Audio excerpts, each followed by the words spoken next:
નમસ્કાર મિત્રો, વિડીયોમાં તમારું સ્વાગત છે। જી હા મિત્રો, અત્યારે હાલના મોટા અને મહત્વના સમાચાર સામે આવી રહ્યા છે। તો મિત્રો, સમાચારમાં વાત કરીએ તો રાજકોટ અમદાવાદ હાઈવે પર એક ગંભીર માર્ગ અકસ્માત સર્જાતા 3 લોકોના કરુણ મોત થયા છે, જ્યારે 4 લોકો ઇજાગ્રસ્ત થયા હોવાનું પણ સામે આવ્યું છે। અકસ્માત બાદ હાઈવે પર અફરાતફરીનો માહોલ સર્જાયો હતો અને વ્યવહાર પણ અસરગ્રસ્ત બન્યો હતો। મળતી માહિતી મુજબ રાજકોટ અમદાવાદ હાઈવે પર બેટી વિરામપરા ગામ નજીક ટેન્કર અને ઇકો કાર વચ્ચે જોરદાર ટક્કર થઈ હતી।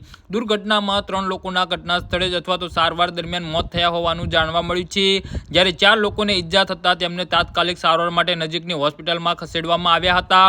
ઘાયલોની હાલત અંગે વધુ માહિતી મેળવવાનો પ્રયાસ ચાલી રહ્યો છે। અકસ્માતની જાણ થતાં પોલીસ અને બચાવ ટીમો તાત્કાલિક ઘટના સ્થળે પહોંચી હતી। ઈજાગ્રસ્તોને બહાર કાઢવાની અને ટ્રાફિક વ્યવસ્થા પુનઃ સ્થાપિત કરવાની કામગીરી હાથ ધરવામાં આવી હતી। જી હા મિત્રો, તો આના વિશે તમારું શું કહેવું છે તો નીચે અમારી કમેન્ટ બોક્સમાં જરૂરથી જણાવજો અને અમારી યુટ્યુબ ચેનલને સબસ્ક્રાઇબ કરવાની ભૂલતા નહીં। ધન્યવાદ।